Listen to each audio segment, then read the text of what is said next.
Blessings. By popular demand, here's a continued reading from the Einstein sisters' Bag the Flying Monkeys.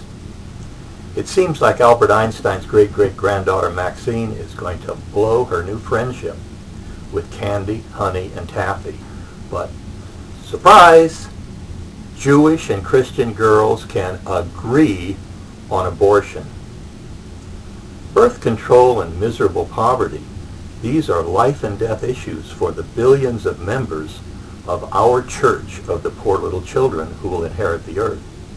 After all, we lose 30,000 of our members every day. All of them are sweet little kids with boundless potential to enrich humanity, and each one leaves behind a grief-shattered family. I know. My 4-year-old sister died in a house fire when I was 15. My family was never the same. Reverend Rick Warren chooses the loaded word Holocaust to describe the number of fetuses aborted in the United States. Where is his concern for the 30,000 children who die daily from lack of food, shelter, and medical care? Wake up, Reverend Rick, and smell the corpses.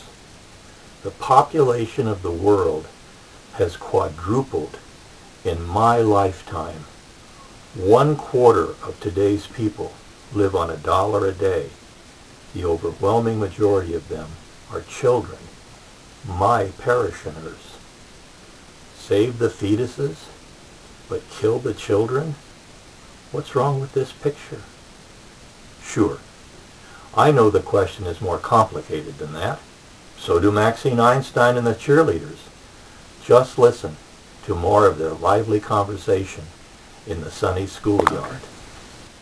Honey said, "Before you came here, Maxine, all we knew was Little Shepherd's Vale's ramshackle trailer parks, hollow storefronts, and junk car farms. You and your Grandpa Albert have introduced us to the stars in the Milky Way." "Think humanity," Candy said. "You must be pro-life and pro-family," added Taffy. "I'm sure you oppose abortion." Of course, Maxine's enlightened American Judaism didn't square with Christian fundamentalism's obsession with abortion and intolerance toward homosexuality. As she looked at Candy, Honey, and Taffy's bright, cheerful faces, she wanted to yell, "You gay-bashing, self-hating redneck fools! How could anyone suggest that Einstein would oppose a woman's right to choose the fate of her own body? Thou shalt not kill," Candy quoted from Exodus 20:13 and Deuteronomy 5:17. "Aborting the fetus is murder of the unborn," said Taffy. "Roe versus Wade sucks," Honey exclaimed. Maxine wanted to reply, "Do you know how many women will die lonely, agonizing deaths if you people get your way? What about incest? Rape? How about the thousands of unwanted children who will suffer and die because their poor mothers are just incapable of responsible motherhood? Do you want some faceless male bureaucrat deciding intimate questions about your own body? Do you want the federal government to decide the course of the rest of your life?" "Wait," Candy exclaimed, just as Maxine opened her mouth. "Maybe we're wrong." She reminded the girls that the Old Testament described the challenges faced by Jehovah's chosen people as they tried to preserve their little tribe in a brutal neighborhood. Life was precarious. The infant mortality rate was astronomical. So the survival or extinction of the entire tribe often depended on whether or not a larger genocidal tribe appeared over the morning horizon. Honey said, "Old Testament Israelites had no qualms about wholesale raping, slaughtering, pillaging, and burning. Winding up someone's slave was often a survivor's Good luck. The Old Testament is full of elaborate rules for primitive people living in an environment of scarcity, said Taffy. Candy explained. That's why Genesis 1:28 established the guiding social principle for future generations of Israelites. Be fruitful and multiply, and replenish the earth, and subdue it, and have dominion over the fish of the sea, and over the fowl of the air, and over every living thing that moveth upon the earth. Honey, whoa! We're no longer members of an ignorant tribe. We're honor students at Florida's Shepherd's Vale Christian School in October 2000.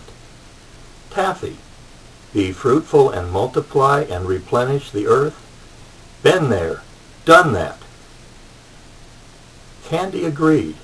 With global warming, peak oil, urban sprawl, and crowded expressways, I think that today God is more concerned about overpopulation than running out of people. The world's inhabitants have outgrown the Earth's resources. That's the threat to American families and all humanity today. Right, said Taffy. Old Testament rules made sense for the survival of a tight-knit desert tribe, but not for a human family of 8 billion people. We can respect the old rules, like Jesus did, but they're not our rules. Humanity is one big family today. Right, Maxine? Maxine couldn't resist the logical challenge. So Jesus would say that population control is as important today as mandatory procreation was in the Old Testament? 3 pretty heads hesitated and then nodded. So are we pro-life or pro-choice? Candy demanded. Maxine smiled. Grandpa Albert said, we have to change our thinking as our circumstances change. We have to examine carefully all of our choices in the present moment. It was good advice. It's the basis of the Einstein sisters' theory of responsibility.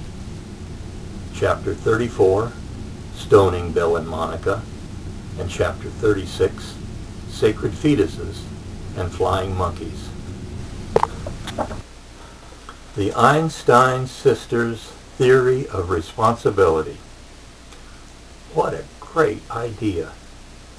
How can you practice the golden rule without it? Our time is up. May you be blessed, not shamed, by the poor little children who will inherit the earth. Until next time.